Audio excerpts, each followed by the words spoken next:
Nashville's first major contemporary arts institution has opened its doors. Join me as we get a behind-the-scenes look at Oz on this week's Arts Break. In this region, we have been lucky that classical forms have been celebrated. We have a beautiful symphony, we have such an incredible ballet, but we are lacking in terms of having significant performing arts in the contemporary context. Oz is a brand new space for the development, creation, and the presentation of performing arts works and visual art. So we're bringing in multiple disciplines of performance from dance, theater, film, music, spoken word, design, and we're looking at artists really who are shifting the landscape of their field.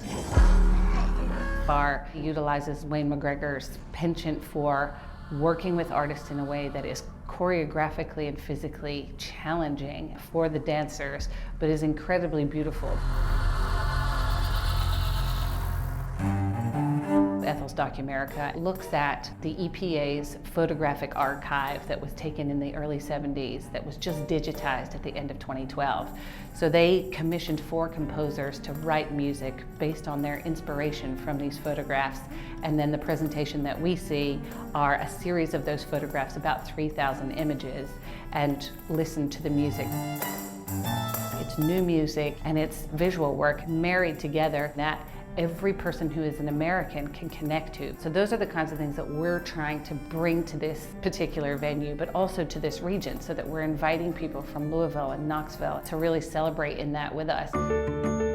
John O. Osgener, who is our founder, really came up with this idea of creating an art space because when the cigar business was sold, John O. was actually undergoing quite a lot of medical difficulty and trauma. It really was art that helped him to not only get through those tough times, but actually to continue inspiring his mind, which was very much switched on and there with him the entire time where his physical body was failing him.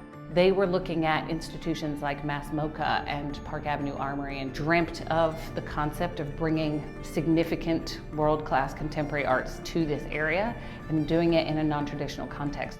I get a lot of emails from people saying to me, I'm so excited about what you're doing because I miss this from having lived in Boston or lived in Miami. And a lot of them don't know some of the artists that are in our program, but they can feel the weight of it by recognizing some of the artists. Oz really, I guess, is born from this idea of giving back and providing something to Nashville audiences that they just really haven't had an opportunity to have access to in their area. Events and performances at Oz are held throughout the year. For more information, visit us online at wnpt.org/arts. This NPT Arts Break is made possible by the generous support of the Ingram Charitable Fund.